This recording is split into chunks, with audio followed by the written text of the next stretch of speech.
बिस्मिल्लाहिर्रहमानिर्रहीम, अस्सलाम वालेकुम। वेलकम टू माय चैनल दावत इस्लाम। मैं हूं आपका दोस्त शफकत अली ऑफिशियल। उम्मीद करता हूं कि आप सब लोग ईमान के आला दर्जे पे होंगे।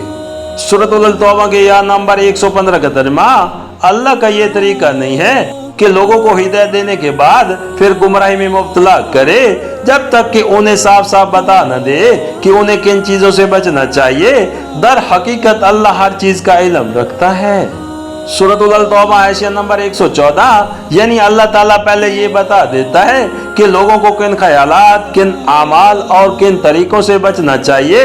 फिर जब वो बात न आए और गलत फिक्रों, गलत कारी पर इसरार किए चले जाते हैं तो अल्लाह ताला भी उनकी हिदायत और रहनुमाई से हाथ खींच लेता है और उसी गलत राह पर उन्हें धकेल देता है जिस पर वो खुद जाना चाहते हैं। ये इरशाद एक कायदा कलिया बयान करता है जिससे कुरान मजीद के वो तमाम मकामात अच्छी तरह समझे जा सकते हैं जहाँ हिदायत देने और गुमराह करने को अल्लाह ताला ने अपना फेल बताया है।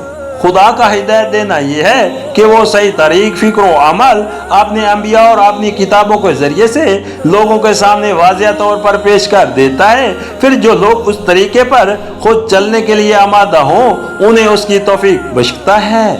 और खुदा का गुमराही में डालना यह है कि जो सही तरीक, फिक्र और अमल उसने बता दिया है, अगर उसके खिलाफ चलने ही पर कोई इसरार करे और सीधा न चलना चाहे तो खुदा उसको जबरदस्ती रास्त बैन और रास्त रवा नहीं बनाता, बल्कि जिधर वो खुद जाना चाहता है उसी तरफ उसको जाने की तौफीक दे देता है। इस खास सिलसिला कलाम में ये बात जिस मुनासबत से बयान हुई है वो पिछली तकरीर और बाद की तकरीर पर गौर करने से आसानी समझ में आ सकती है।